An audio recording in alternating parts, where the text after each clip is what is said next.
रसिको नमस्कार. रक्ताभिसरणाच्या समस्या आजच्या थोड्याशा वेगळ्या अशा कार्यक्रमात सप्तकच्या मंचावर डॉक्टर कोठेकरांबरोबर मी आपलं मनापासून स्वागत करते. आज डॉक्टर श्रीकांत कोठेकर आपल्याबरोबर आहेत. MD रेडिओलॉजी आहेत. वस्क्युलर अँड न्यूरो इंटरव्हेन्शनल रेडिओलॉजिस्ट म्हणून सन्मानपूर्वक नागपूरमध्ये त्यांचं नाव घेतलं जातं. नागपूरमध्येच नव्हे तर मध्य भारतामध्ये या विषयाला एक महत्त्वपूर्ण स्थान मिळवून देण्यात त्यांचा सिंहाचा वाटा आहे. जोरदार टाळ्यांच्या गजरात आपण डॉक्टर कोठेकरांचं स्वागत करूया आणि आपल्या सगळ्यांच्या वतीनं आणि सप्तकच्या वतीनं त्यांचं स्वागत करण्यासाठी मी आदरणीय सुरेशजी दीक्षित यांना आमंत्रित करते.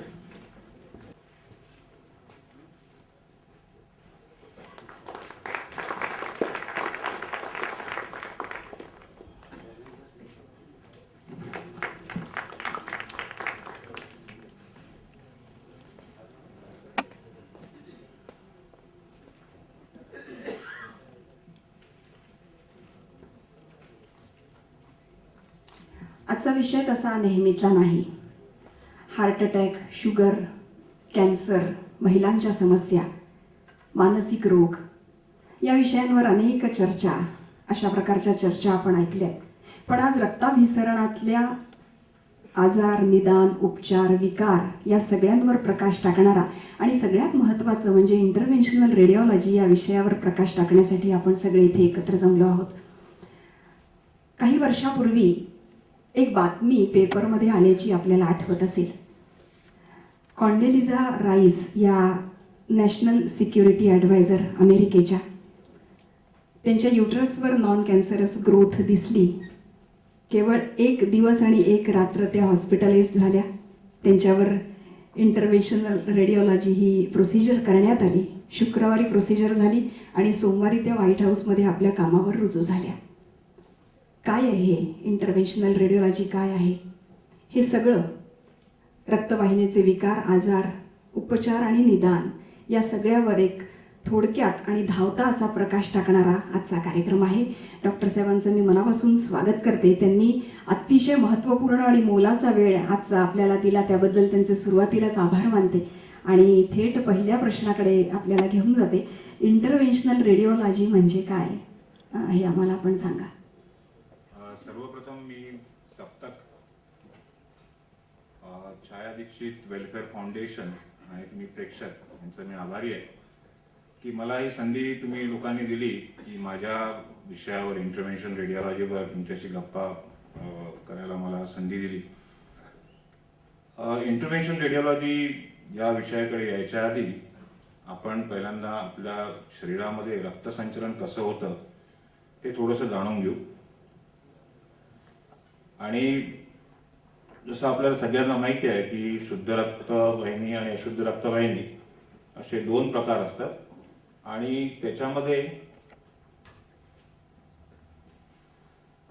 बेसिकली हे हृदयातून रक्त पुरवठा सुरू होतो. हृदय हे पंप आहे आणि तिथून शुद्ध रक्ताचं रक्ताभिसरण पूर्ण शरीरात होतं आणि एकदा मांसपेशींनी त्याच्यातला प्राणवायू घेतला आणि अशुद्ध झालेलं रक्त परत हृदयाकडे येतं.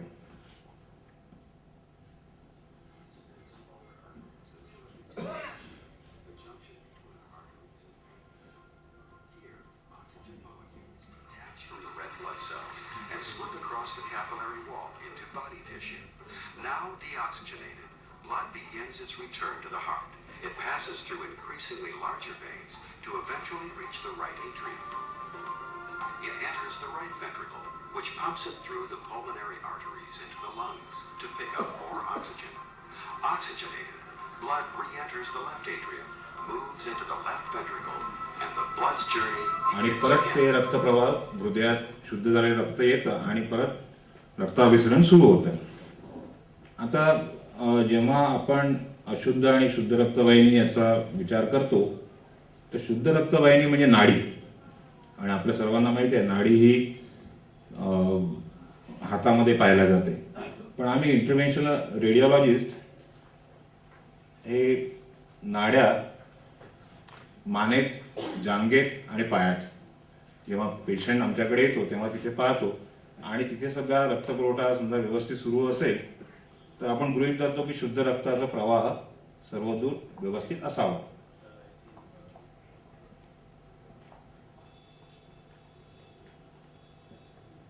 अशुद्ध रक्ताचे दोन प्रकार असतात, एक सुपरफिशियल आणि डीप. सुपरफिशियल म्हणजे ज्याच्यातून आपलं रक्त तपासणी करता काढलं जातं किंवा सलाईन लावलं जातं ते सुपरफिशियल, आणि तिथून ते आतमधल्या रक्तवाहिनी देतात, त्याला डीप वेनस सिस्टीम म्हणतात. आपल्या सगळ्यांना माहिती आहे की एक हृदय आहे, पण आम्हा लोकांना दुसरं हृदय सुद्धा माहिती आहे. किती जणांना माहिती आहे की दुसरं हृदय सुद्धा आहे? कारण पहिलं हृदय जे आहे ते शुद्ध रक्तवाहिनी करत आहे, आणि अशुद्ध रक्तवाहिनी करता आपल्या मसल्स समजा काम करणार नाही तर अशुद्ध रक्तवाहिनीत जमा राहील आणि तिथे रक्ताच्या गुठळ्या बनतील. आपल्या दुसऱ्या याच्यामध्ये दिसतंय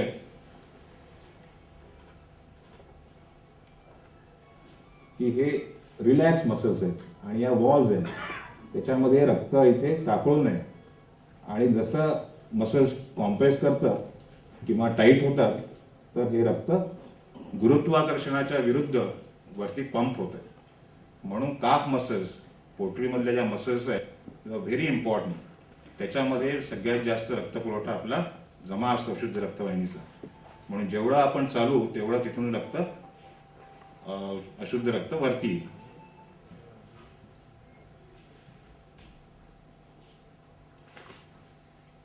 आता इंटरव्हेन्शनल रेडिओलॉजी म्हणजे काय? रेडिओलॉजी सर्वांना माहित आहे. रेडिओलॉजी म्हणजे एक्सरे, अल्ट्रासाऊंड, सीटी, MRI की ज्याच्यामध्ये रोगाचं निदान केलं जातं. पण इंटरव्हेन्शनल रेडिओलॉजीमध्ये रोगाचं निदान आणि ट्रीटमेंट हे एकाच वेळेला करण्यात येते, आणि बेसिकली हे रक्तवाहिन्याशी संबंधित जे असतात त्याच्यामध्ये केलं जातं. आपल्या आत्ता जे चित्र आपण बघितलं हे 7वी 8वी पासून सायन्सच्या पुस्तकामध्ये रक्तवाहिन्यांचं हे जाळं दाखवलं जातं. मराठीमध्ये नीला आणि रोहिणी अशी त्यांची नावं आहेत. आणि कुठेतरी वाचल्याचं आठवतं की आपल्या माणसाच्या शरीरातल्या सगळ्या रक्तवाहिन्या एकमेकांना जोडल्या तर साधारणपणे 1,28,000 किलोमीटर म्हणजे 60,000 पृथ्वीला दोनदा प्रदक्षिणा करता येऊ शकते. पृथ्वीला 2 वेळा प्रदक्षिणा घालता येऊ शकते असं हे रक्तवाहिन्या एकमेकांना जोडल्या तर एवढ्या रक्तवाहिन्या आपल्या शरीरामध्ये आहेत. आणि त्या प्रत्येक रक्तवाहिन्यांचा अभ्यास आपण केलेला आहे. आणि मला यांच्याशी 2-3 दिवसापासून या विषयावर बोलते तर असं लक्षात आलं की एखादं विस्तीर्ण मोठं असं शहर असावं, त्याच्यात अनेक रस्ते असावेत, त्याचे छोटे छोटे रस्ते असावेत, त्याच्यातल्या पायवाटा असाव्या, आणि त्या नगरामध्ये राहणाऱ्या त्या व्यक्तीला ती प्रत्येक वाट काना आणि कोपरा माहिती असावा. तसं डॉक्टर साहेबांना आपल्या शरीरातल्या सगळ्या रक्तवाहिन्या माहिती आहेत आणि ते थेट त्याच्यापर्यंत पोहोचू शकतात. हे खूप गमतीशीर आहे, पुढे जाताना तुमच्या सगळ्यांच्या लक्षात येईल. हे जे आता तुम्ही दाखवलं आम्हाला रक्तवाहिन्यांचं जाळं, मला डायरेक्ट तुम्ही लोकांना असं दाखवावं असं वाटतं की तुम्ही नेमकं काय करता. एखादी इंटरेस्टिंग केस अशी तुम्ही थेट दाखवलीत तर लोकांना कळेल की काय आहे. एक महिला पायलट करीन आणि सिझेरियन डिलिव्हरी झाली आणि सगळं व्यवस्थित झालं, पण एक पुढच्या आठवड्यामध्ये भयंकर रक्तस्राव झाला, परवजानल रक्तस्राव झाला, आणि that was controlled with blood transfusion आणि लोकल मेजर्स तिथे पॅकिंग वगैरे करून एक दिवस ते ठीक राहिलं. पण नंतर 2-3 दिवसानंतर परत त्याला हे झालं, रक्तस्राव झाला. आणि मग असं लक्षात आलं की याला काही ना काहीतरी कारण असतो पाहिजे, हे नुसतं सिझेरियन झाल्यानंतरचं नाही आहे. म्हणून मग त्यावेळेला एन्जिओग्राफी करण्याचं डिसिजन घेतलं. आणि तो दिवस होता महालक्ष्मींच्या जेवणाचा. मी जेवायला बसणार होतो आणि तेवढ्यात असा कॉल आला. आणि त्यापूर्वी मी कधी केस केलेली नव्हती, मला माहीत नव्हतं की युट्राईन आर्टरीमध्ये, युट्रसच्या आर्टरीमध्ये कसं जातात. पण पहिली एन्जिओग्राफी पेल्विसची केली, ओटीपोटाची एन्जिओग्राफी केल्यानंतर लक्षात आलं की याला सुडो एन्युरिझम आहे, म्हणजे रक्तवाहिनीला फुगा आलेला आहे आणि त्याच्यातून हा रक्तस्राव होतो. इथे आपल्याला दिसेल हा जो फुगा जो दिसतोय, मग त्याच्यामध्ये जेलफोम नावाचं पार्टिकल्स टाकून त्याला बंद केलं. रक्तवाहिनी ती बंद झाली आणि त्यामुळे रक्तस्राव थांबला. तर ही जी केस आहे याला एम्बोलायझेशन म्हणतात.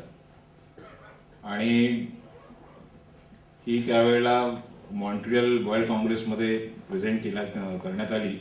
आणि त्याच्यानंतर ज्या काही सिझर्स नागपुरात व्हायचे किंवा ज्याच्यात असं वाटायचं की कॉम्प्लिकेशन आहे, होऊ शकतं, तर त्यावेळेला मला स्टँड बाय कॉलवर ठेवलं जायचं आणि म्हणायचे की आम्ही सिझर करतो, तुम्ही नागपुरात आहात की नाही, असं गायनेकोलॉजिस्ट त्यावेळेला.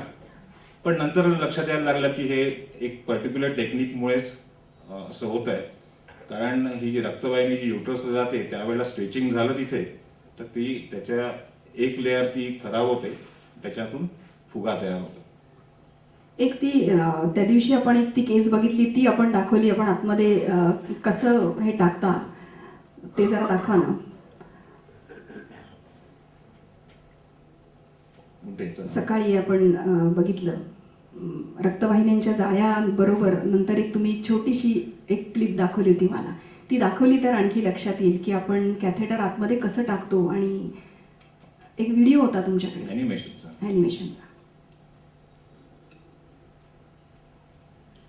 हा जास्त छान. हा, ही युट्रस मधल्या फायब्रॉइडची ही क्लिप आहे की ज्याच्यामध्ये जांघेतून ही रक्तवाहिनी पंक्चर करून आतमध्ये नळी टाकून त्याच्यात पीव्हीए पार्टिकल्स टाकून युट्रसच्या फायब्रॉइडचा रक्तपुरवठा आपण बंद करतो.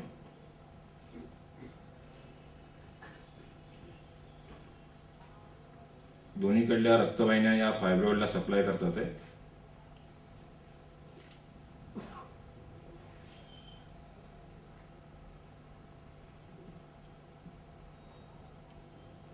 आणि सिलेक्टिव्हली आपल्याला फायब्रॉइडच्याच रक्तपुरवठ्यात जाता येतं. आणि हे याच्या कॅथेटर्स आणि गाईड वायर्स बायो इंजिनिअरिंगमुळे आता पॉसिबल झालेलं आहे. आणि या ज्या मायक्रो कॅथेटर्स असतात याची जाडी साधारण 4-5 केस धरल्यानंतर जेवढी जाडी होईल तेवढी तिची हे असते. आणि त्याप्रमाणे आपल्याला पूर्ण आतपर्यंत जाऊन ज्या साईडला फायब्रॉइड आहे तिथपर्यंत ती मायक्रो कॅथेटर नेऊन त्याच्यामध्ये पीव्हीए पार्टिकल सोडता येतात.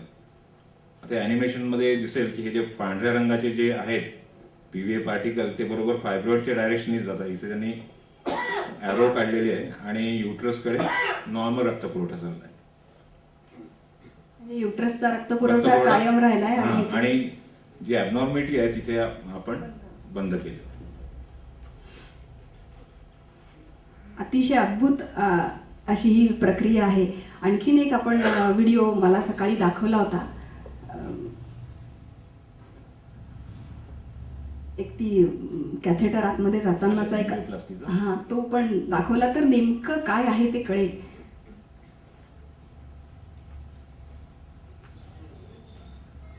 हे बेसिकली अँजिओप्लास्टीचं टेक्निक आहे की ज्याच्यामध्ये अवरोध असतो आणि तिथे कोलेस्ट्रॉल प्लाक्स असतात. त्याच्यामध्ये आतमध्ये जाऊन मायक्रो कॅथेटर मायक्रो वायर टाकून आणि हा जो प्लाग जो असतो त्याला आधी पॅसेज क्रिएट केला जातो स्टेंट टाकण्याकरता. आणि आता हा बलून तिथे आपण प्लेस केलाय आणि बलून मोठा केल्यानंतर त्याला जागा क्रिएट केल्या जाते आणि त्याच्या आतमध्ये मग हा स्टेंट टाकला जातो. हा जो स्टेंट असतो हा स्टेंट सेल्फ एक्सपांडिंग असतो आणि कोरोनरी आर्टरीजमध्ये जो वापरला जातो तो बलून एक्सपांडेबल असतो. हा सेल्फ एक्सपांडिंग स्टेंट हा निटिनॉल अलॉयचा बनलेला असतो.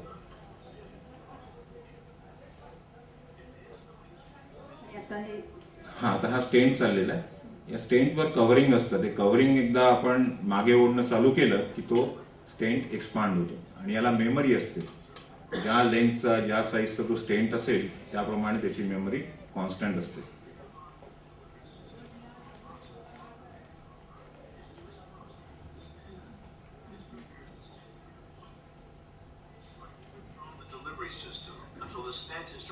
आता हा विड्रॉ जसं विड्रॉ करणं चालू केलं तर आपल्याला दिसेल इथून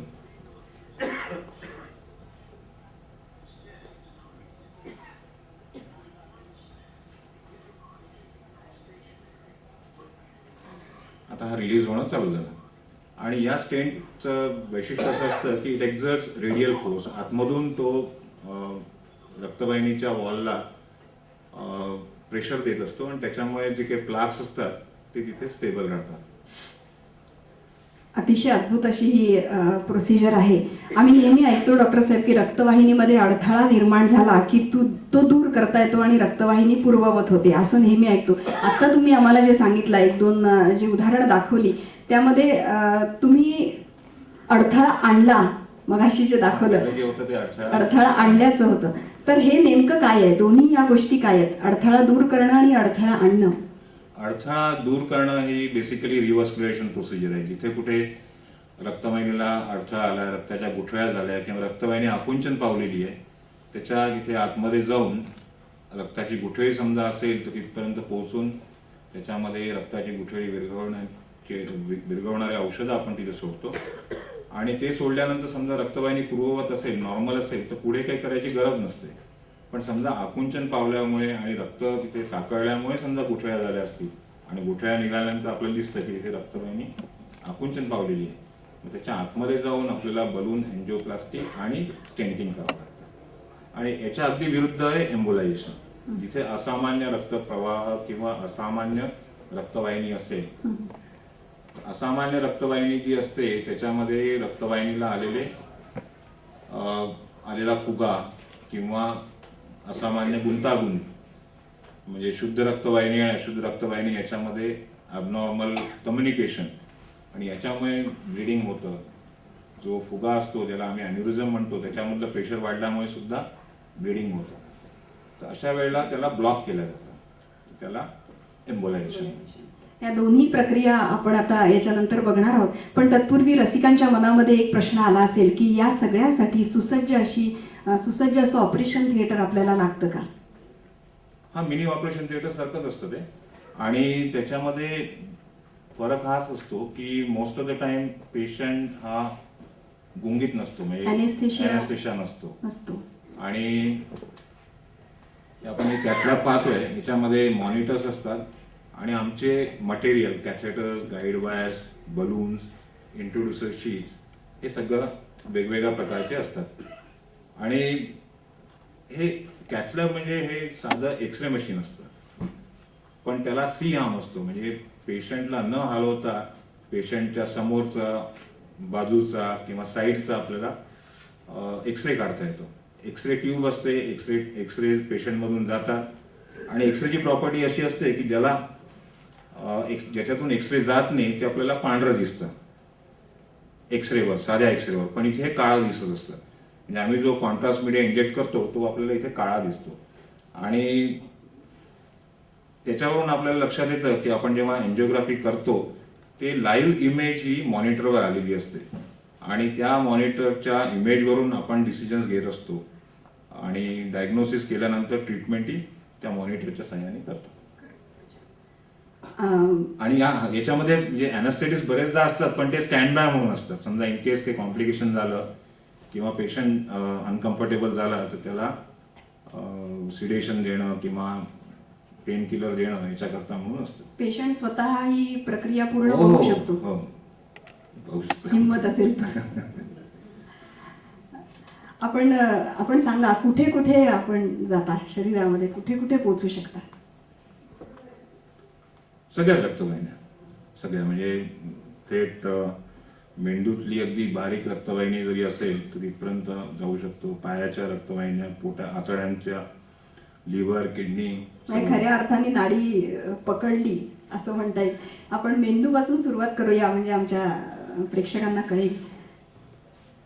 मेंदूपासून सुरुवात करायचं तर सगळ्यात ड्रेडेड प्रॉब्लेम जो आहे तो मेंदूच्या रक्तवाहिनीला आलेला अडथळा. मेंदूचा जो पक्षाघात, पॅरालिसिस वगैरे ज्याला म्हणतो आपण, ते दोन प्रकारचे असतात.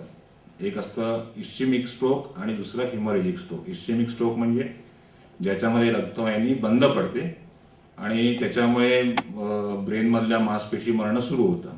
आणि हिमोरेजिक याच्यामध्ये मेंदूच्या कवटीमध्ये जेवढी जागा नसते त्याच्यात आणि ब्लिडिंग झाल्यामुळे त्याच्यामुळे प्रेशर इफेक्ट्स येतात मेंदूचे जे कार्य करणारे जे काही अवयव हे आहेत आतमधले ऑर्गन्स, तर त्याला मग प्रेशर इफेक्ट येणं चालू होतं. पण इस्चेमिक स्ट्रोक हा जो आहे की याचं वेळेत समजा आपल्याला कळलं की इस्चेमिक स्ट्रोक झालेला आहे आणि काही तासात समजा ट्रीटमेंट केली तर पूर्णपणे रुग्ण बरा होऊ शकतो. याचे वॉर्निंग साईन्स आपल्याला मिळत असतात, पण त्याच्याकडे दुर्लक्ष केलं जातं. कारण बाकीच्या ठिकाणी रक्तवाहिनीला आलेला अडथळा म्हणजे ते अवयव कळवळतं. हृदयातली रक्तवाहिनी समजा बंद पडली किंवा अडथळा आला तर लगेच छातीत दुखतं, पायातली तर पाय दुखतो, आतड्यांना आलं तर पोट दुखतं. पण मेंदूची रक्तवाहिनी जेव्हा बंद होते तेव्हा मेंदू कळवळत नाही, मेंदू डोकेदुखी होत नाही आणि त्याच्यामुळे आपण निग्लेक्ट करतो ते. पण छोटा जरी कण गेला त्या रक्तवाहिनीत तर काही वॉर्निंग साईन्स मिळत असतात. सडन दिसणं बंद झालं, बोलताना अडखळलं किंवा हातपाय तोंड वाकडं होणं आणि काही वेळा ते पूर्ववती होतं कारण आजूबाजूने रक्तपुरवठा चालू होतं. त्याच वेळेला समजा पूर्ण इन्व्हेस्टिगेशन केलं की कशामुळे झालेलं आहे. बरेचदा मानेमधली जी रक्तवाहिनी असते मेंदूला जाणारी त्याच्यामध्ये समजा काही आकुंचन नसेल, तिथून काही क्लॉट्स जातात. हृदयातून लेफ्ट व्हेंट्रिकलमध्ये समजा क्लॉट असेल तर तिथूनही जातात.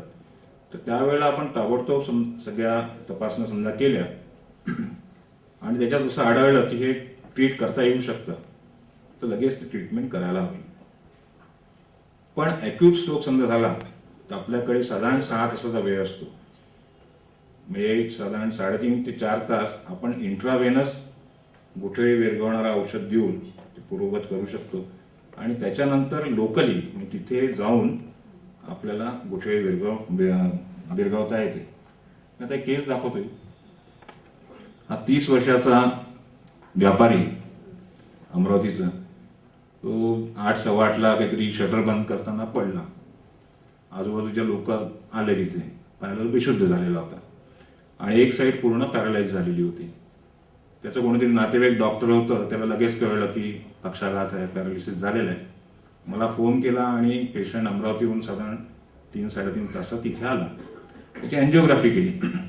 आपल्याला अँजिओग्राफी दिसेल की ती या 3 रक्तवाहिन्या असतात, एक समोरची, एक मागची आणि मधली. तर मधली रक्तवाहिनी दिसत नाहीये. तुला लाईट कमी करायचं का?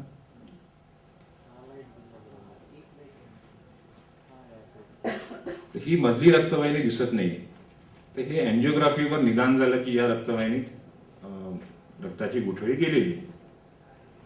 लगेच ही जी आहे ही मायक्रो कॅथेटर आहे, ती त्या रक्तवाहिनीत गेली आणि तिथे रक्ताची गुठळी विरघळणारं TPA म्हणतात, टिश्यू प्लाझ्मिनेशन ॲक्टिवेटर, हे मेडिसिन इथे सोडलं आणि ताबडतोब ही रक्तवाहिनी उघडल्या गेली आणि टेबलवरच तो रुग्ण म्हणजे त्याचा पॅरालिसिस कमी, आधी ग्रेड 0 होता तर तो इम्प्रूव्ह होतो, पूर्ण नॉर्मल झाला आणि लगेच तिसऱ्या दिवशी डिस्चार्ज तिसऱ्या दिवशी.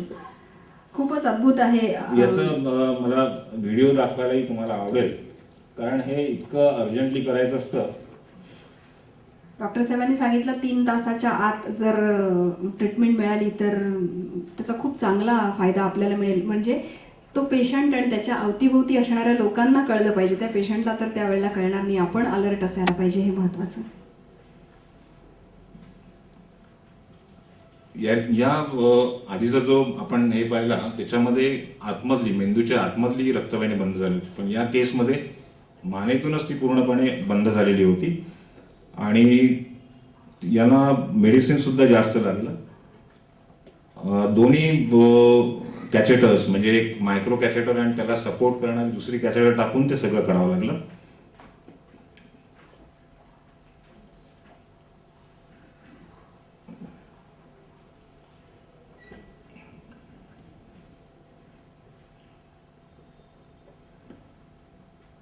इथे रक्तवाहिनी मानेतच बंद झाली, त्याच्यात मायक्रो कॅथेटर टाकून मग आतमधलं पहिल्यांदा ओपन करावं लागलं आणि नंतर ही रक्तवाहिनी पूर्ववत झाली.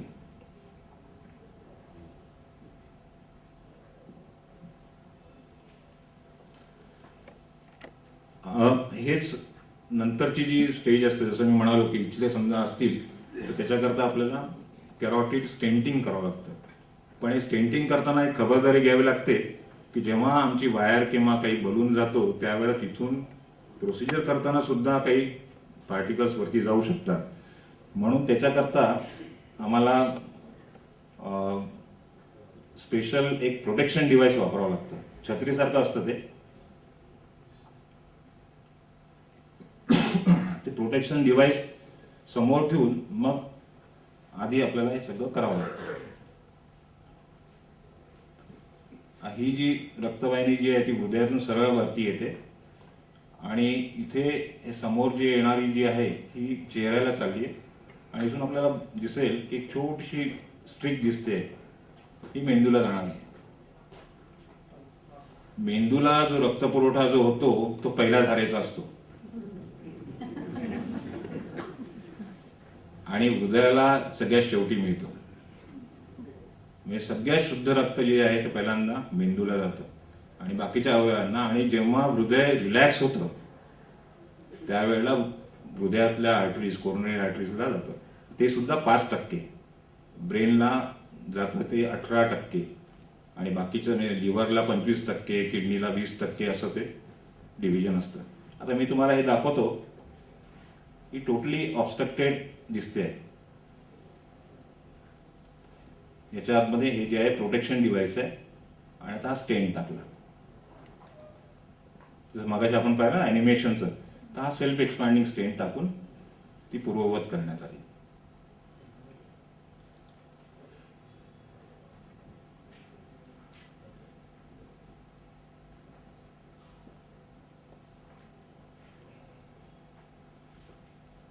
हार्ट अटॅक इतकाच ब्रेन अटॅक कडे लक्ष द्या असा एक तेवढा- लेख मी तेवढाच- तुमचा वाचला होता. तेवढाच महत्वाचा आहे. Brain attack is painless but equally important.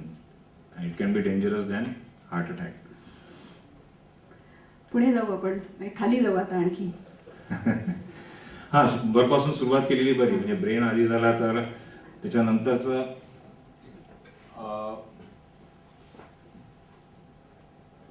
मानेकडे मानेतलं आपण मानेचं आता दाखवलं ते बघितलं. कॅरोटिडचं. आता मी एक हे दाखवतो, एक व्हिडिओ दाखवतो ज्याच्यामध्ये पेशंटला फक्त एकच त्रास होता. डावा हात हलवला चक्कर यायची.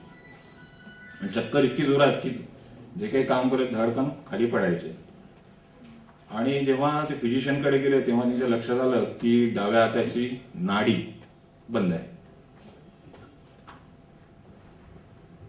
मग सगळे इन्व्हेस्टिगेशन केले. त्याच्यात असं लक्षात आलं की हृदयातून जो मोठा पाईप निघतो त्याची जी तिसरी रक्तवाहिनी जी असते, पहिली जी असते ती उजव्या ब्रेनला आणि उजव्या हाताला जाते. दुसरी जी असते ती डावीकडल्या ब्रेनला जाते. तिसरी जी असते ती डाव्या हाताला आणि छोट्या मेंदूला जाते. डाव्या हाताची नाडी बंद होती पण गँग्रीन झालेलं नव्हतं. नाडी बंद झाली, नाडी पूर्णपणे बंद झाली तर हाताच्या मांसपेशींना रक्त न गेल्यामुळे तिथे गँग्रीन व्हायला पाहिजे, पण गँग्रीन नव्हतं. म्हणजे रक्तपुरवठा कुठून तरी येत होता, आहे की नाही. आता आपल्याला याच्यात या क्लिपमध्ये दिसेल की ही रक्तवाहिनी पूर्णपणे बंद आहे. ही दिसली पूर्णपणे बंद आहे. पण याच्या समोर जे आहे हे जे रक्त इथून या डाव्या हाताला जायला पाहिजे ते आता पहा कुठून येत आहे.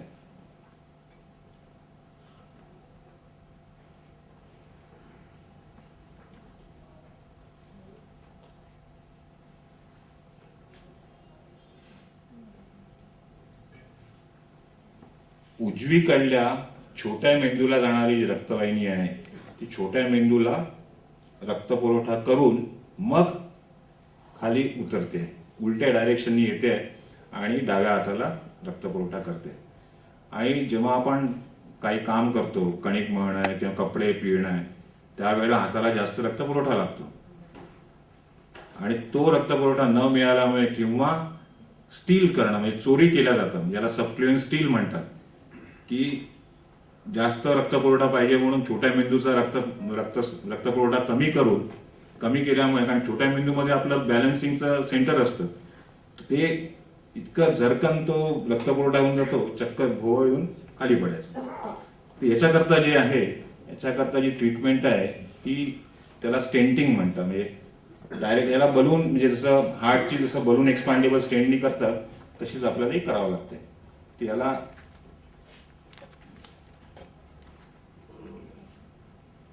याच्यात वायर टाकली. वायर टाकल्यावर आपल्या लक्षात येईल की ही आता रक्तवाहिनी चालू झालेली आहे. याच्यात बलून टाकला. आता हा स्टेंट आहे.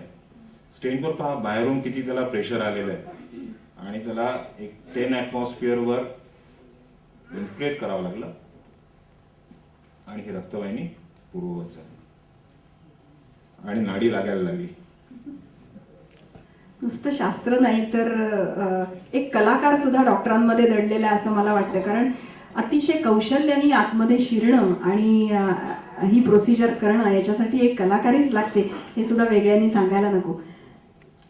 पुढचं आता आपण मानेतून याच्यात आल्यानंतर छातीची तिसरी जी रक्तवाहिनी जी आता म्हणालो सबक्लेव्हन, त्याच्यानंतर बरेचदा हा कंजेनायटल असतो म्हणजे जन्मजातच हा प्रॉब्लेम असतो. याला कोआक्टेशन ऑफ ॲओर्टा म्हणतात. याच्यामध्ये इथे सिव्हिअर कॉन्स्ट्रिक्शन असतं. त्याच्यामुळे चालताना वगैरे पायात गोळे येणं, बटक्समध्ये गोळे येणं हे चालू असतं आणि याच्याकरता आधी आपल्याला सर्जरी करावी लागायची. पण आता बलून एक्सपांडेबल स्टेंट ग्राफ्ट आलेले आहेत आणि ते करून आपण पहिल्याच्यात दिसतंय की त्याच्यामध्ये आपण क्रॉस केलेलं आहे आणि हे जे करावं लागतं हे खालून आणि वरतून दोन्हीकडून करावं लागतं.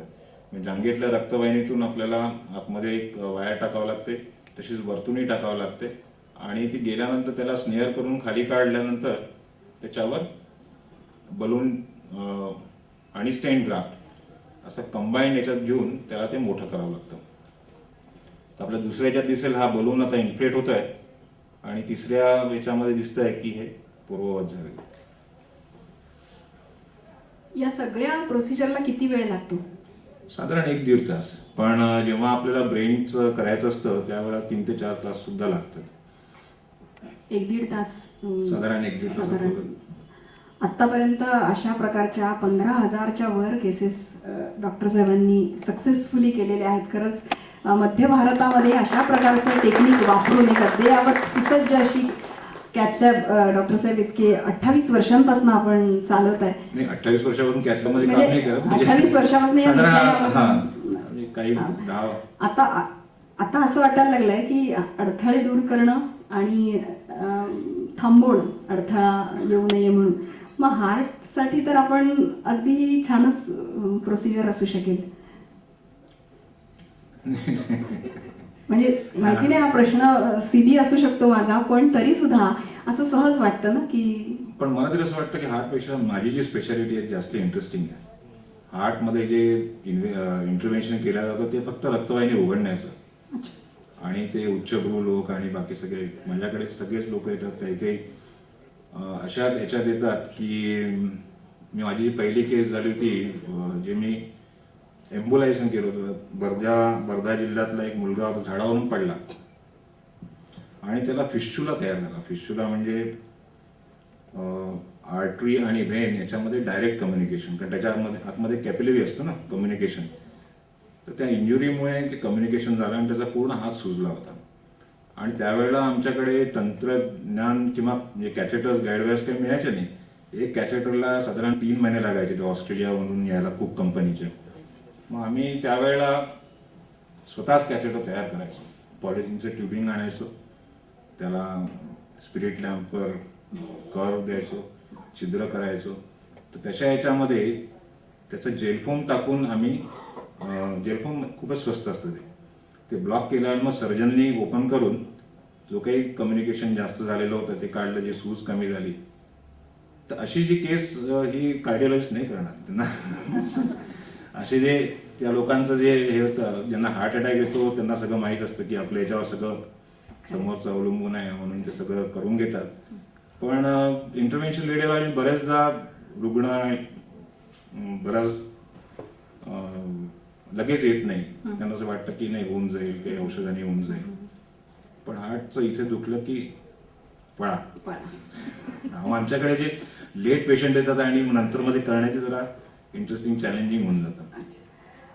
इतकं सगळं बघताना आणखीन मनात प्रश्न आला की हे तुम्ही आत्ता सांगताय अत्याधुनिक तंत्रज्ञान डिजिटल आहे सगळं, तुम्ही इतकं सगळं करताय, तुम्ही ते मगाशी तुमचे हत्यारं सुद्धा दाखवले, याचं मूळ, याची सुरुवात, याची हिस्ट्री ही पण इंटरेस्टिंग असेल. हा, बिलकुल. ही कशी आहे, म्हणजे कोण आहे याच्या पाठीशी, कोणी तयार केलं हे सगळं?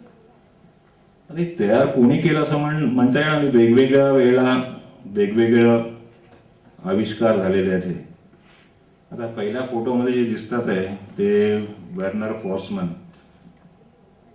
त्यावेळेला एक जर्मन माणूस, तर त्यावेळेला त्यांना ते सांगत असायचे की उजव्या साईडच्या हार्टमध्ये आपल्याला व्हेन मधून जाता येईल, म्हणजे आपण काही समजा टाकलं त्याच्यात ते उजव्या साईडच्या हार्टमध्ये जाईल. पण लोकांना काही ते पटत नव्हतं. यांनी काय केलं की युरेथ्रल कॅथेटर, म्हणजे लघवी बाहेर काढण्याकरता जी रेड रबर कॅथेटर वापरतात, ती घेतली, इथे कट केलं स्वतःचाच हात, त्याच्या आतमध्ये ती टाकली आणि समोर एक्सरे, स्वतः एक्सरे काढला आणि याच्यात दिसेल ती कॅथेटर दिसते. आता याच्यामध्ये दिसणार नाही, पण ही कॅथेटर इथून हातातून अशी आलेली आहे पूर्ण. आणि हे जे सेल्डिंगर जे आहे त्यांनी 53 मध्ये हे दाखवून दिलं की कोणत्याही ट्युब्युलर स्ट्रक्चर, बॉडीच्या कोणत्याही ट्युब्युलर स्ट्रक्चरमध्ये विदाउट सर्जरी जाता येतं, म्हणजे कट न करता किंवा टाके न लावता एक छिद्र आणि त्याच्यामध्ये तार असते, त्याला सेल्डिंगर नीडल म्हणूनच म्हणायचे. आणि त्यांनी हे जे याच्यात दिसतंय की ते आपण पंक्चर करायचं, आतमध्ये ती बाहेर जाईल आणि हे काढल्यानंतर यू कॅन इंट्रोड्यूस एनिथिंग. आता हे जेव्हा तंत्रज्ञान आलं तर लोकांना इतकं त्याचं हे झालं की जथ्याने त्यांच्याकडे लोक शिकायला जायचे हे टेक्निक, जे आता आम्ही अगदी रुटीनली वापरतो, सर्वजणच वापरतो, सर्वच डॉक्टर, पण हे माहीत नव्हतं त्यावेळेला. आणि आज आहे चार्ल्स डॉटर, हा तर ग्रेट माणूस होता. हे खाली जे दाखवलं आहे प्लंबर सारखे प्लंबर, त्यांनी आम्हाला प्लंबरची उपाधी दिली. मेडिकल प्लंबर्स, इंटरव्हेन्शन रेडिओलॉजिस्ट हे मेडिकल प्लंबर. जिथे धोधो वाहत आहे तिथे बंद करायचं, जिथे वाहत नाहीये त्याला पण बोलवल्याबरोबर येतो हा प्लंबर. बोलवल्याबरोबर म्हणजे आपल्या प्लंबर्सला खूप मनधरणी करावी लागते. आणि हा म्हणजे काही करायचा चार्ल्स डॉक्टर, आणि लोक त्याला खूप घाबरायचे. रेसिडेंट्स वगैरे ते इतकं त्याचे हे टेरर होता. या माणसाने काय केलं की 1964 16 जानेवारी हा आमच्या इतिहासातला, मी इंटरव्हेन्शन रेडिओलॉजीच्या इतिहासातला महत्वपूर्ण दिवस आहे. एक 83 वर्षाची म्हातारी, तिला पायात पेन होत होतं आणि तिथे गँग्रीन झालं होतं आणि ते रक्तवाहिन्यात अडथळे आल्यामुळे ते सगळं झालेलं होतं. आणि सर्जननी सरळ सांगून दिलं की आता याचं काही ठीक होत नाही, तुम्ही सरळ पाय कापून घ्या, कारण ते इन्फेक्शन समजा पूर्ण शरीरात गेलं तर जीवाला धोका राहील. पण सर्जन आणि अॅनेस्थेटिस्ट यांनी असं केलं की तिची हार्टची कंडिशन काही ठीक नाही आणि हे करताना सुद्धा ती दगावू शकेल. तर हे त्याला कळलं, चार्ल्स डॉटरला कळलं, आणि त्यांनी काय करावं की सरळ अँजिओग्राफी केली. आणि त्यावेळेला तर काही कॅथेटर्स, गाईड वायर्स वगैरे काहीच नव्हतं. तर केबल्स, जे मोटरचे केबल्स असतात ते आतमध्ये टाकणं सुरू केलं. पहिला केबल टाकला तर थोडासा पॅसेज क्रिएट झाला, मग त्याच्यावर मोठी नळी टाकली. मोठी नळी करत करत पूर्ण रक्तवाहिनीतून रक्तप्रवाह सुरू झाला. भले तो आडवा तिडवा होता, पण त्या आजीबाईचा पाय जो ज्याने इन्फेक्शन झालं तो पूर्णपणे ते इन्फेक्शन कंट्रोलमध्ये आलं आणि ती तुरुतुरु चालायला लागली. त्याच्यानंतर त्याचा इतका ध्यास घेतला लोकांनी, मी इतके त्याला घाबरायचे. आता मी हे इंटरेस्टिंग तुम्हाला याच्याकरता सांगतोय की 64 मधलं हे रिक्विजिशन आहे, सर्जननी रेडिओलॉजिस्टकडे पाठवलेलं रिक्विजिशन आहे. आणि त्याच्यामध्ये म्हटलेलं आहे, व्हिज्युअलाइज, फक्त आम्हाला दाखव, but do not try to fix it. आणि याच्यावर त्याचा एक हे होतं, तो डाव्या पायाचे सांगितले अँजिओग्राफी उजवीकडे करून घ्यायचा, उजवीकडे असेल तर ती फिक्स करून टाकायचा. डाव्याचं नाही सांगितलं, उजवीचं करून टाका असं. आणि त्याला डॉटरिंग म्हणायचे त्यावेळेला. ती डॉटरिंग टेक्निक हे करण्याकरता याच्याकडे जायचे. चार्ल्स डॉटरकडे. आणि या अँड्र्यू ग्रंझिंगनी डबल लुमेन बलून म्हणजे एका लुमेन मधून एका याच्यातून छिद्रातून बाहेर जाईल आणि दुसऱ्या याच्यातून बलून इन्फ्लेट करणारा आउटलेट किंवा इनलेट राहील. हे केल्यानंतर मग अँजिओप्लास्टीचं सायंटिफिकरित्या हे सुरू झालं. तशी हे आहे म्हणजे हिस्ट्री थोडक्यात. आणि आज त्याला एक अद्ययावत असं रूप मिळालं आणि जगामध्ये जी उपचार पद्धती या विषयातली वापरली जाते ती सगळी आपल्या नागपूरमध्ये डॉक्टर कोठेकर स्वतः वापरतात. हे नागपूरचं भूषणच आहे. याच्यानंतर आता पुढच्या अवयवांकडे जाऊ आपण. कुठपर्यंत आलो होतो आपण हार्ट. हा, हार्ट नंतर आता बेसिकली जसा लिव्हर, किडनी, आतडे.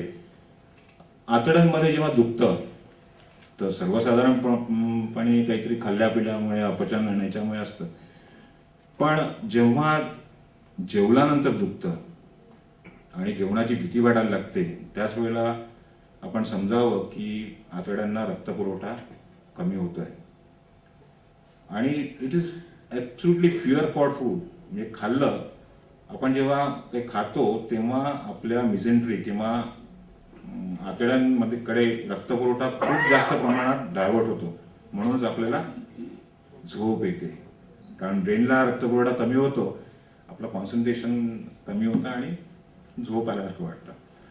तर अशा याच्यामध्ये समजा पर्सिस्टंट ते असेल तर त्याला आम्ही क्रॉनिक इंटेस्टिनल इश्चिमिया म्हणतो. म्हणजे त्याच्यामध्ये आतड्यांना 3 रक्तवाहिन्या असतात. त्याच्यापैकी 2 रक्तवाहिन्यांमध्ये जेव्हा अडथळा येतो तेव्हा सिम्पटम्स सुरू होतात. एक रक्तवाहिनी जरी पूर्ण बंद झाली तर कधी सिम्पटम्स येत नाही, पण 2 झाल्या तर सिम्पटम्स येणं चालू होतं. आणि अशा याच्यामध्ये समजा तिथे क्लॉट गेले, रक्ताच्या गुठळ्या समजा तिथे गेल्या तर इमिजिएटली सगळं आपल्याला करावं लागतं. त्याला इंट्राआर्टेरियल लोकल थ्रॉम्बोलायसिस, अँजिओप्लास्टी आणि स्टेंटिंग म्हणतात. तर हा जो जसा बाकीच्या ठिकाणी आपण अँजिओप्लास्टी आणि करतो त्याच प्रकारचं असतं. मी तुम्हाला एक स्लाइड दाखवतो. याच्यामध्ये लक्षात येईल की ही जी रक्तवाहिनी आहे ही सुपेरियर मेसेंट्रिक आर्टरी म्हणतात. ती खूपच जास्त आकुंचन पावलेली आहे. त्याची वरची जी आर्टरी आहे ती बंद होती आणि त्यावेळेला आम्ही नुसतं त्याला प्लेन बलून अँजिओप्लास्टी केली आणि ताबडतोब त्याचे सिम्पटम्स कमी झाले. पण आता असं झालंय की प्रत्येक ठिकाणी स्टेंट आणि याचा वापर हा इतका कॉमन झालाय की काही वेळेला पेशंट लोकच म्हणतात का स्टेंट नाही टाकणार का. कारण तुम्ही बलून मोठा केला, बलून काढलाय, परत आकुंचन पावलं तर मग अशा वेळेला आम्हाला करून द्यावं लागतं. आणि कधी कधी ते करणं क्लिनिकली सुद्धा आवश्यक असतं. कारण जे प्लाग्स जे म्हणतात, ॲथेरोस्क्लेरोटिक प्लाग जे असतात ते कधी कधी आडवे तिडवे असतात आणि त्याच्या वेळेला आपल्याला ते स्टेंटिंग करून पूर्ववत करावं लागतं.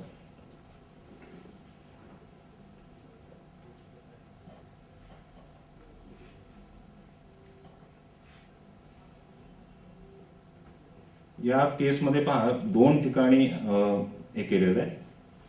एक तर छोट्या आतड्याला जाणारी रक्तवाहिनी सुपेरियर मेसेंट्रिक आर्टरी आणि इथे नॅरोइंग आहे आणि इथून रक्तपुरवठा हा जो आहे हा असा उलटा चाललेला आहे. पहिली जी आर्टरी जी असते ती स्टमक आणि डिओडिनम यांना सप्लाय करणारी असते. तिथे टोटली ब्लॉक झालेली ती. तो पहिला इथे स्टेंट टाकला,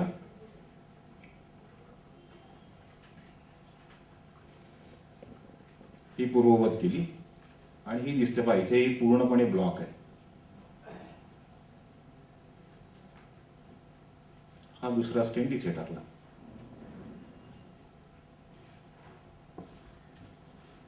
हे सगळं खूप खर्चिक असतं का?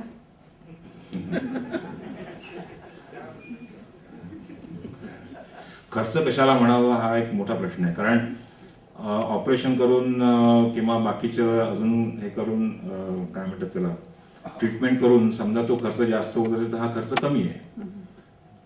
तसं हे जे गॅजेट्स जे आहेत ते महाग असतात, त्याचा खर्च जास्त असतो.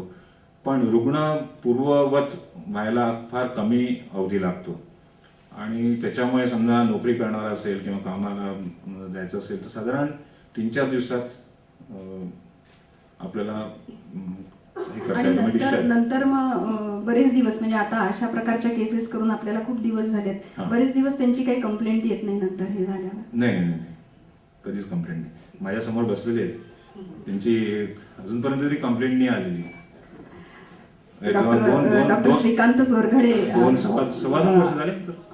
सव्वा दोन, हा. चोरघडे आणि सरांचा त्यांना- एक लेख वाचला होता, ज्वालामुखीच्या तोंडावर असा लेख पेपरमध्ये वाचला. बापरे. डॉक्टर साहेब सांगतील ते नाही, मग आपल्याला. आता तीच मी केस दाखवून देतो. हो आहे.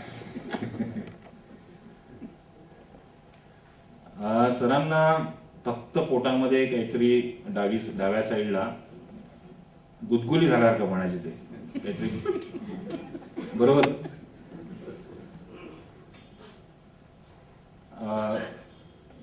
काहीतरी असं वेग काहीतरी फील व्हायचं आणि बॉवेल असं वाटायचं की बरोबर नसेल किंवा आहे, म्हणून ते पहिल्यांदा सर्जनकडे गेले. त्यांना म्हणे की काही तपासलं तर काही जाणवत नाही आहे मला काही, तरी एक सोनोग्राफी करून घ्या. आणि सोनोग्राफी केल्यानंतर लक्षात आलं की मोठा फुगा आहे तिथे. आणि सोनोग्राफी कसं आहे की दुर्बीण सारखं आहे किंवा टॉर्च सारखं आहे, तुम्ही नुसतं असं पाहता आणि हे ज्या पोझिशनला आहे तिथेच आयोटा असतो, म्हणजे मोठा जो पाईप जो छातीतून खाली येतो. आणि त्या अल्ट्रासोनोलॉजिस्टला वाटलं की हा अॅन्युरिझम असावा.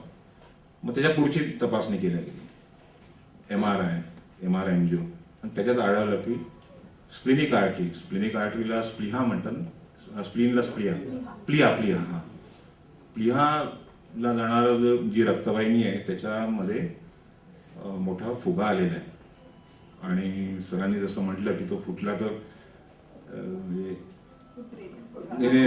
सर म्हणाले की ऑबिच्युरीत दिसलो असतं म्हणे मी तर, पण तो फुटणं नव्हतं म्हणून माझ्याकडे ते मी करू शकलो ते. तर हे जे आहे आता, हे जसं अॅन्युरिझम जे आहे याच्यामध्ये सुद्धा आपल्याला स्टेंट ग्राफ्ट वापरायचं. अॅन्युरिझमचं जे मॉडॅलिटी ऑफ ट्रीटमेंट अशी आहे की you have to exclude that aneurysm from circulation, either by surgery, by clipping और कॉइलिंग और by preserving the parent vessel, है ना. हीच जी गोष्ट आहे याच्यामध्ये मी कॉइल्स टाकून पूर्ण बंद करता आलं असतं मला, पण ही चालली होती प्लिहाला म्हणजे स्प्लीनला. मग स्प्लीन काढावी लागली असते. तर स्प्लीनला प्रिझर्व करून पूर्ववत म्हणजे जो रक्तपुरवठा जो आहे प्लिहाचा तो व्यवस्थित ठेवून, आणि अॅन्युरिझमला समजा आपल्याला टॅकल करायचं असेल तर त्याच्या आतमध्ये एक स्टेंट ज्याला कव्हरिंग आहे. स्टेंट जसं म्हणालो की सेल्फ एक्सपांडिंग असतात, नॉन कॉम्प्रेसिबल असतात, तर त्याला PTF ही कव्हरिंग असतं. तर ते तिथे रिलीज केल्यानंतर रक्तवाहिनीतून रक्तपुरवठा सुरळीत आणि पूर्ववत चालू राहतो. म्हणजे आधी जशी ती आर्टरी होती त्याप्रमाणे. आता मी तुम्हाला दाखवतोय. आता ही जी नळी आहे, ही जी कॅथेटर जी आहे, ही जांघेतल्या रक्तवाहिनीतून सिलिएक ॲक्सिस म्हणजे पोटातली पहिली रक्तवाहिनी त्याच्यातून ही आतमध्ये गेलेली आहे. आणि हा जो दिसतोय हा अॅन्युरिझम आहे. आणि अॅन्युरिझम मधून ही नॉर्मल, अॅन्युरिझमच्या पुढे ही नॉर्मल रक्तवाहिनी दिसते. आणि याच्या समोर इथे स्प्लीन आहे. याच्यातून मग वायर टाकली तर वायर पा कशी नागमोडी आहे पूर्ण. ही रक्तवाहिनी अशीच असते थोडी, स्प्लेनिक आर्टरी. आणि याच्यामधून आतमधून मग आपण ही मोठी एक गायडिंग शीट म्हणतात की याच्यातून आपल्याला मग ते स्टेन ग्राफ्ट टाकायचा असतो. ही गायडिंग शीट टाकली.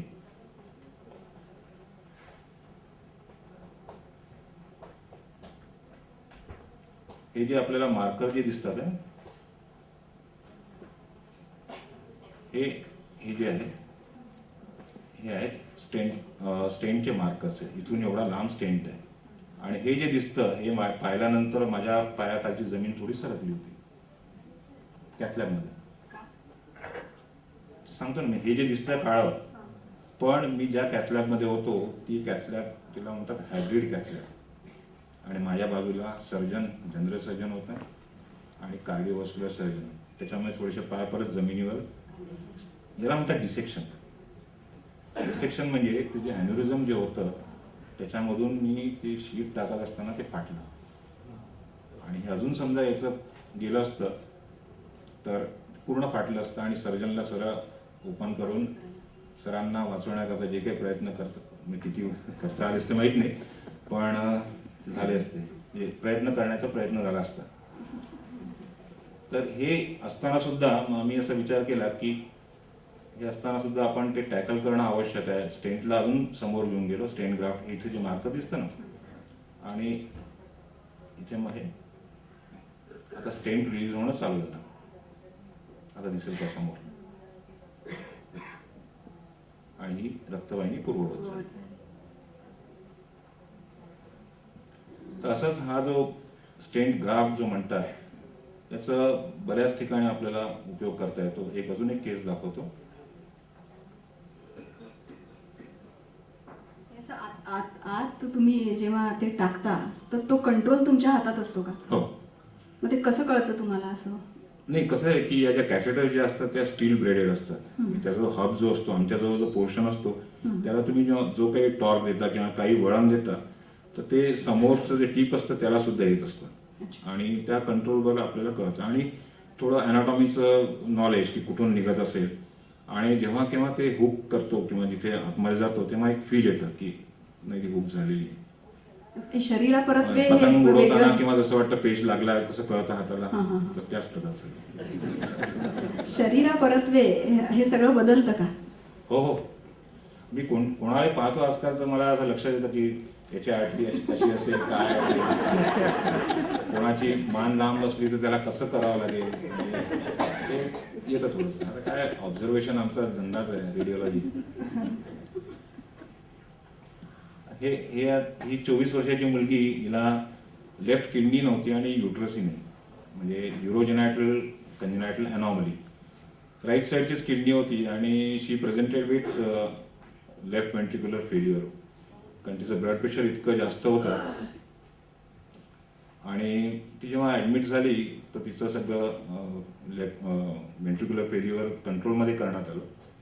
आणि त्याच्यानंतर सोनोग्राफी केली तर सोनोग्राफीमध्ये डावीकडची किडनी आढळली नाही, पण एक उजवीकडे मोठा फुगा, अॅन्युरिझम, आणि ते अॅन्युरिझम बरोबर कम्युनिकेशन होतं. अॅन्युरिझम हा जो फॉर्म झाला होता तिथे नॅरोईंग होतं आणि नॅरोईंग असल्या कारणाने आणि हाय ब्लड प्रेशरमुळे तिथे सतत फोर्स जात होता, प्रेशर हेड वाढलेलं होतं आणि तिथे म्हणून बलूनिंग झालं होतं आणि बलून फुटल्यामुळे त्याचं कम्युनिकेशन झालं होतं. म्हणजे 3 पॅथॉलॉजीज होत्या. एक तर फुगा आलेला, नॅरोईंग आणि कम्युनिकेशन. कम्युनिकेशनला फिस्चुला म्हणतो, नॅरोईंगला स्टेनोसिस आणि म्हणजे फुग्याला अॅन्युरिझम. असं मी हे दाखवतो आता.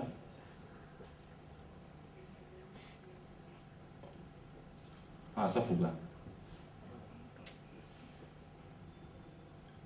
आणि हे जे आहे हे कम्युनिकेशन, म्हणजे ही रिनल वेन आहे आणि ही जी बाजूला जी दिसत आहे हे IVC आहे, म्हणजे इन्फिरियर व्हेना केवा, जे पायातलं रक्त पूर्ण ज्याच्यातून हार्टमध्ये जातं ते IVC. असं हे कम्युनिकेशन होतं.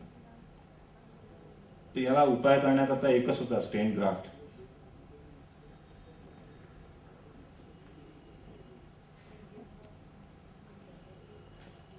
डावीकडली किडनी नाही आहे आणि ही जी आहे ओव्हेरियन आर्टरी होती. त्याच्यामध्ये या फुग्यामध्येच आम्ही कॉईल केलं पहिल्यांदा, कारण पुढचं मार्ग माहीत नव्हता.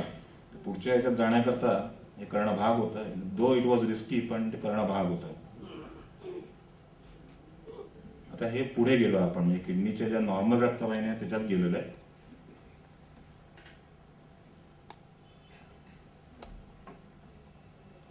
आणि परत शीट घेऊन त्याच्यामध्ये हा स्टेंट ग्राफ्ट ठेवलेला आहे. हे जे 2 मार्कर जे दिसतात ते स्टेंट ग्राफ्टचे आहे.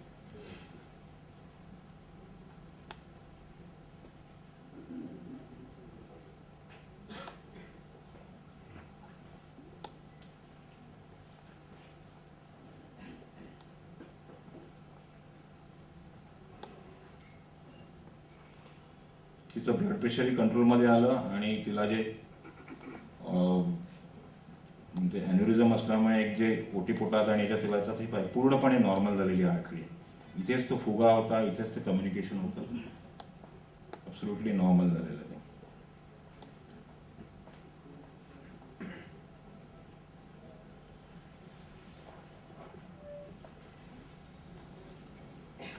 आता पायाकडे आपण जाऊ. अच्छा. मगाशी तुम्ही म्हणालात की अतिशय महत्वाचं आहे पायाकडे. तुम्ही सुरुवातीला ती फिगर सुद्धा दाखवली होती, हां हां. त्याच्याबद्दल सांगा. आता जसं तो हृदयातून निघालेला पाईप छातीतून पोटामध्ये येतो, पोटामध्ये आल्यानंतर तो दोन्ही पायाकरता विभाजित होतो, बायफर्केट होतो.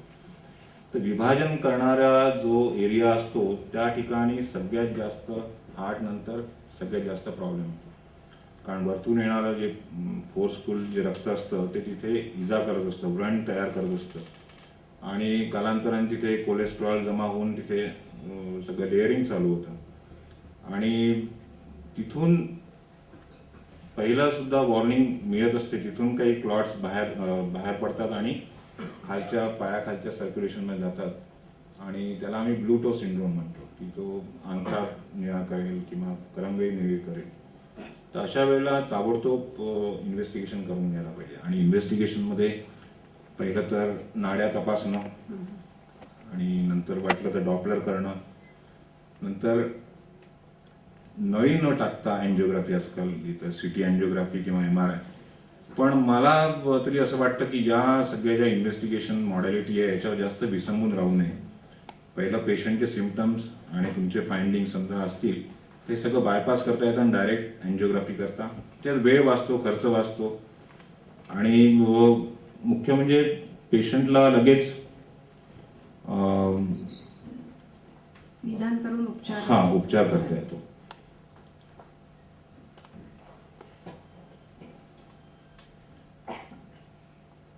आणि असे जे इतके ड्रॅमॅटिक रिस्पॉन्स असतो. आता मी ही एक केस दाखवतो आणि मला हे सांगायचं होतं की हे गँग्रीन आणि बाकीचे होतात पायामध्ये आणि डायबेटिक लोकांमध्ये जास्त होतात. डायबेटिक लोकांमध्ये ॲओर्टिक बायफर्केशन तिथलंही असतं आणि गुडघ्याच्या खाली म्हणजे इंट्रापॉप्रिटियल डिसीज वेसल तिथे कॅल्शियम वगैरे खूप जास्त जमतं आणि असं जेव्हा असतं त्यावेळेला ताबडतोब प्लेन बलून अँजिओप्लास्टी करून घ्यायला पाहिजे. गुडघ्याच्या खाली 3 रक्तवाहिन्या असतात, त्याच्यातली एक जरी रक्तवाहिनी चालू ठेवली तरी जी जखम झाली असते ती बरी होण्यात मदत होते.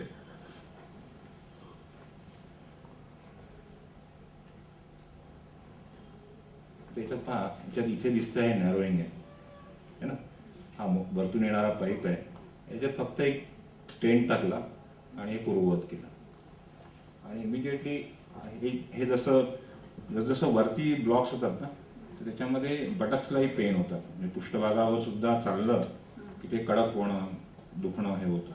पोटऱ्या तर होतातच पण मागचा भागही सुद्धा दुखायला लागतो आणि काही अंतर चालल्यानंतरच ते दुखायला लागतं.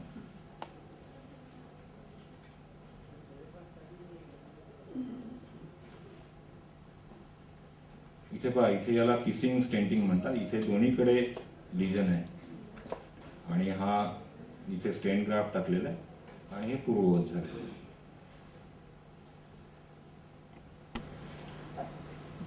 मांडी आणि गुडघ्या याच्यामध्ये सुद्धा बरेचदा असतं बंद झालेल्या रक्तवाहिन्या असतात. जसं इथे दिसते रक्तवाहिनी बंद झाली, त्याच्या आतमध्ये हा बलून टाकला आणि स्टेंट टाकून हे पूर्ववत केली.